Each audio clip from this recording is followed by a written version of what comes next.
responsibilidad din natin na lagyan naman ng hangganan kung sa tingin natin ay sa intensyon ng mandato nila. Maraming salamat po. Anyway, I don't think we should prolong the agony. Yes, Mr. President. Because the majority leader, you have something to say. Yeah, I Because, withdraw my motion to table, Mr. President, because You're withdrawing yes, Mr. President, your motion to table. it's quite a controversial measure. I mean, quite a controversial amendment. I think we should just decide now to already clear the air and move forward, Mr. Yeah, so President. anyway, I have not banged the gavel based on your motion to table. Yes, Mr. So the status is that the proposal has been presented, the sponsor accepted it, but the body has not approved it, Yes. and I have not banged the gavel on the matter. The minority leader asked for a copy. The copy was given. As far as the presiding officer is concerned, I am satisfied already with the explanation of Senator Lacson that we need not put it in the law. They can be armed if they want to, and we need not put it in the Yeah, law. under the firearms, our firearms law, Oh, any so individual who can what is comply. the pleasure of the body then? So, Mr. President, the amendment has not been withdrawn, and the proponent has accepted the amendment. There is an objection, obviously, from many of our colleagues, and therefore, Mr. President, I move that we divide the House on the issue. All right. Well, it'll be difficult to get the ayes and nays because we of have the to do it, virtual do it, presence. yes, Mr. We will just Nominal voting, Mr. President. nominal voting, and we will ask them to say their vote of whether they approve of the amendment. Or Before not. that- The President Pro Tem is asking for the And floor. also Then we'll Senator recognize Coppola Senator afterwards. Pimentel. Go ahead, Senator Recto. Yes, thank you, Mr. President. Mr. President, I did take this up during the period of interpellations. And the response of the sponsor then, when I asked how many countries in the world allow their firemen to be armed, and at that time, the response to me was that they don't know of any country that their Bureau of Fire or firemen are armed. So we will be the first in the world now. Having said that, Mr. President, this is such an important issue. I support the BFP Modernization Program, and I have provided some amendments to this bill. But the problem is, assuming that this portion passes, then the totality of the measure to many of our colleagues might not be supported. In effect, the amendment says here that part of the modernization program is to arm our Bureau of Fire, our firemen. Ngayon, pistola, short arm. Kung water pistol, payag ako, Mr. President. Dahil mas may pag-asa pa ang water pistol, mapatay sunog kaysa sa bala. Mr. President. So it is such an important issue, yes. Senator Recto, you believe that the proposal will win? No, all I'm saying is that we are making a manifestation. As I said, let's not prolong the agony. Yes, the sponsor may lose the entire bill and win an amendment, but may lose the entire bill, Mr. President, later on down the road. Sayang naman yung pinaghirapan natin on the BFP Modernization Program. So Right. this issue is that important in this particular bill, Mr. President. Thank you very much. Yes, Senator Pimentel is recognized. Mr. President, I am checking my email inbox. The wording is not yet with me. So the wording is very important because we need to know if the comment of Senator Lacson is applicable to the proposal. Wala po akong kopya. Saan po yung wording? If our colleague from my silingan, my neighbor from Cagayan de Oro, the actual important message there is the issuance of firearms. So the amendment was to issue firearms to the BFP. No, Mr. President. The bearing Mr. of President. firearms. Yeah, Mr. bearing of firearms. Mr. President. Aside from issuance, bearing. Hindi, Mr. President. Mr. President, tapusin ko lang yung point ko, sir. President. Sige, Mr. President. Senator Pimentel still has the floor. Go ahead. Because I heard the minority leader move for electronic sending of the proposed amendment. So wala pa po sa inbox ko. So Mr. President. wala akong copy. Mr. President. Sir, go ahead.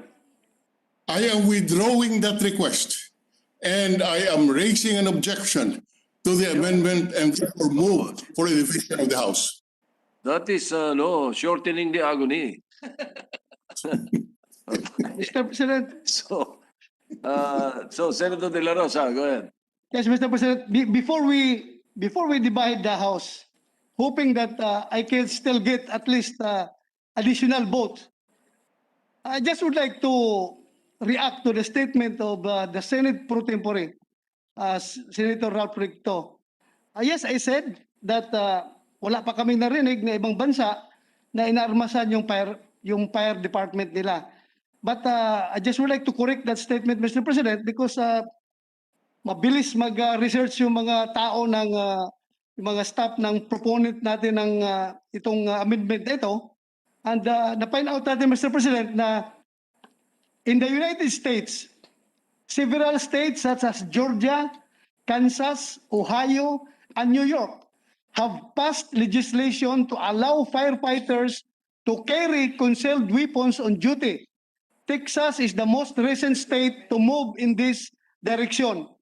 So hindi lang po tayo nag-iisa, Mr. President. May mga states sa United States of America na may legislation talaga allowing them to carry firearms during fire suppression operations, Mr. President. All right. Anyway, let us. There is a motion to divide the House already, and automatically we need to do so. So please, the EDP, open the connections so that the Secretariat will hear the votes. The ayes and nays. Those in favor of the amendment of Senator Tolentino. Nominal, I move for. I beg your I think pardon? it would be better to get nominal vote, Mr. President. That's right, I move for that's the right. nominal vote, not That's ayes and right. nays. So one by one. Those who will vote in favor of the amendment will say yes, and those who are not in favor will say no. All right. The secretary will conduct a roll call vote. Roll call vote. The honorable members, honorable senators Angara, Sabi. Angara, Angara. Angara. I was on mute, Mr. President. I abstain, Mr. President. Abstain. Stain, Binay, No. no. Getano, she's not Cayetano, no vote. Go ahead. De Lima, De La Rosa, Yes, Mr. President. Yes. Okay lang. Trilon, No. Gatchalian, Go, Yes po. Gordon, No. Ontiveros, Nay. oh, yun. Lacson, Lapid, Lapid. not logged on. No vote. Marcos, Abstain. Pacquiao, Pangilinan, Ano, Pacquiao? no.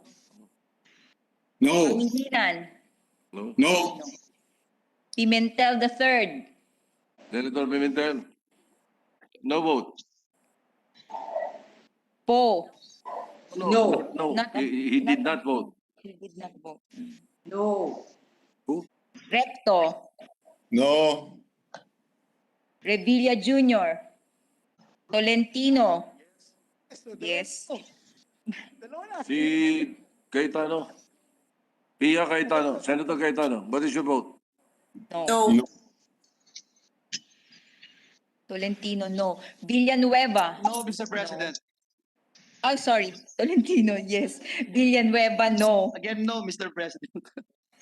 Villar, no. Villar? Zubiri, no. Senate President Soto, the third. Yes. the count of the chair, there are 4 in favor, 2 abstention, and 13 Negative. the motion is lost. You may proceed, page 4, Senator De La Rosa, Thank you, Mr. President, for my vote. for your vote. The division of the House, Mr. President, it's very important for me to know that the biggest pillar of the House is with me. So no problem. I will lose all the other parts of the House, but the biggest pillar of the House is with me. I have no problem. I'm so happy, Mr. President. Thank you, Mr. President.